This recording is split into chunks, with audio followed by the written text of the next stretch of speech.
We have not only a balanced budget, we have the lowest debt levels in the G7 by a country mile. Honestly, Mr. Harper, we really can't afford another 4 years of you. I don't really think that he's got a good track record on spotting when this country is in a recession. We're in a recession now. We have a weak and shrinking economy, and it's the wrong time for austerity measures. We are the first government in history to reduce greenhouse gas emissions while also growing our economy. That's not true. And how have we done that?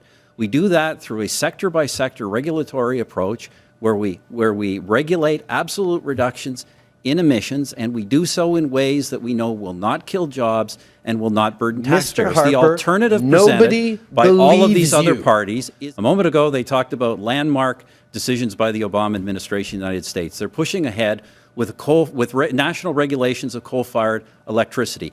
We did that in Canada 3 years ago across Mr. Harper, several you did provinces. not do that. We did that it was in the concert Ontario with the provinces government that in worked very Ontario, hard to do in that, Alberta, and you in were Saskatchewan, blocking them in Nova Scotia. at every turn. And that's why the reason we have the cleanest Mr. Harper, electricity sector in the world and are phasing out coal-fired electricity before anyone. Unfortunately, Mr. Harper, as we've well seen, hasn't seen a war he hasn't wanted to get involved in. Two of your opponents have said you haven't seen a war that you don't like. What do you make of that? Well, I don't think this government has actually got involved in very many military actions, but we are certainly involved in one now against ISIS, the so-called Islamic State, in Iraq and Syria. And the only two people I know in Canada who are anxious to start talking about separatism again are Justin Trudeau and Gilles Duceppe. Mr. Trudeau has an obligation, if he wants to talk about this subject, to come clean with Canadians. What's his number? What is your number, Mr. Trudeau?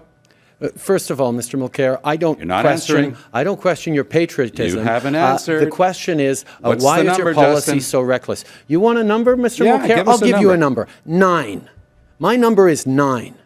9 Supreme Court justices said one vote is not enough to break up this country, and yet that is Mr. Mulcair's position. I'm going to say, isn't it ironic that this segment was supposed to be our democratic institutions, starting with clips about how much heckling there is in the House of Commons, how difficult it is to have a civil conversation. We can, as Canadians, it's been our hallmark for generations that we can disagree without being disagreeable, and I would like us to be able to talk about what we do about fixing Parliament, because that's an urgent crisis, and I don't believe that we want to get ourselves mired into any threat of separatism.